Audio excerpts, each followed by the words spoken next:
Hello friends, welcome back to the bench. Thank you very much for joining me. Our patient is the 2011-3 MSI board.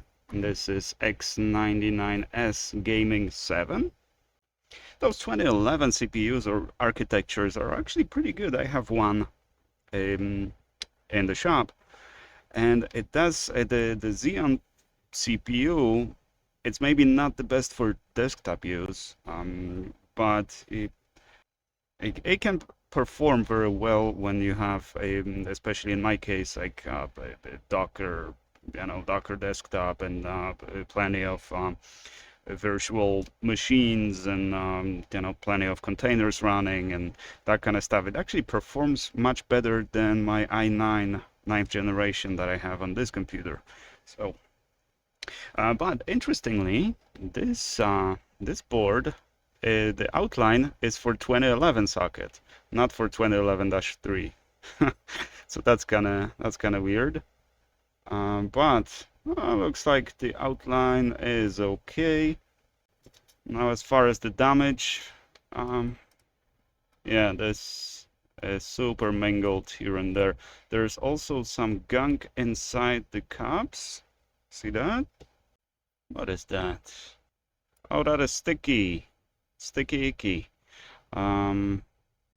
That looks like liquid damage, which is it's not a big deal because after the procedure I gotta throw it in the ultrasonic cleaner, so this will be cleaned anyway. But that's weird that we have liquid damage on the board before we even, yeah. See, it's spilled over here, and it's some kind of sticky liquid.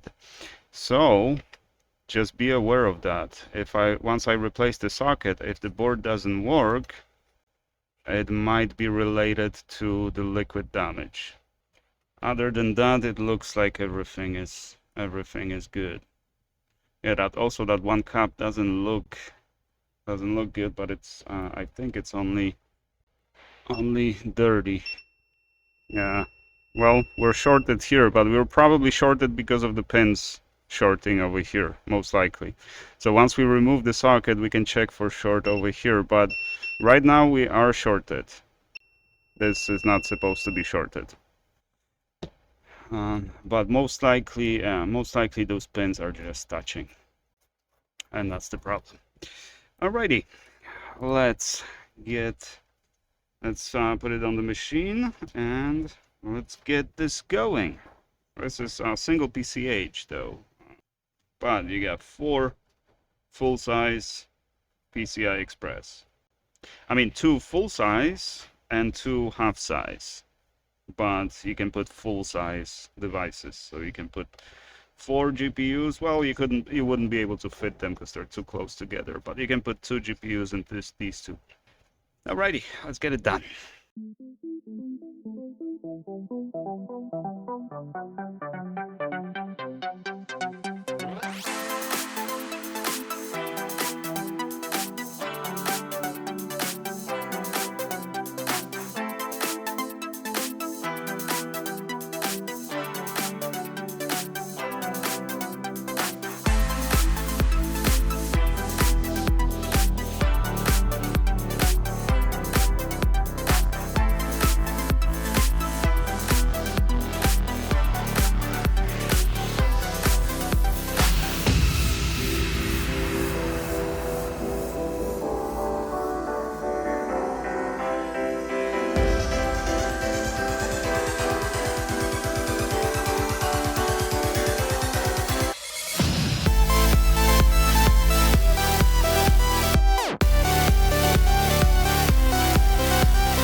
Alrighty, the board is done. Another one is on the machine, and that one is going to take take a little bit because it came in for $55 service, which means the board should be disassembled, but it's fully assembled, and it's a huge board with so many heat sinks that the big boss is not happy, and you don't want to piss him off.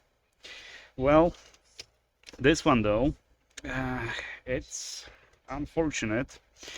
I mean, everything went well, right? Everything went perfectly fine. And the socket let loose at what, like 105. I tapped on it from the side. It was floating. I lifted it. And then after cleaning, I noticed the 2 or 3, I think it was 3 or maybe even 4 pins were corroded. And I tried scraping it a little. I tried, wicking multiple times. Well, you've seen the sped up footage. But no, still looks discolored. So did it solder on those corroded pins? I have no idea. There's no way I can check. But what is it responsible for? We have plenty of lines coming in from the bottom over here that go to, looks like, PCH. So if there is a problem there, the board's not gonna work. And that is probably related to that liquid damage that I saw. And yeah. Oh, and this was, so take a look at the socket here. You see, the majority of solder was left on the board, but these 4, and I can't confirm that it's exactly these 4, but they are roughly in the same location. So these 4 did not stay on the board, right? They held on to the socket. I didn't notice that after removing, and after you remove it, obviously there's no parts pulled or anything, but I did think, my first thought was that I pulled the parts, but then I realized that no, I pushed the socket on the side to make sure that it's floating before I lifted it. So no way I pulled any parts. So it's got to be the corrosion. But yeah, we'll see. It's that's why I wanted to make it perfectly clean, because if it doesn't work because of that corroded part, you should be able to RMA it, no problem. It looks like new. Here's the socket or the cover. Back in the box it goes. These are solid state caps, so we didn't have to cover anything. And hopefully it works. If it doesn't, it's going to be the problem of corrosion. So just see if you can RMA it, and they're definitely not going to find any problems. The socket is perfectly aligned, perfectly clean. The board looks like new. Never used. Alrighty, that's all I got for you guys today. Thank you very much for watching, and I shall see you guys in the next one.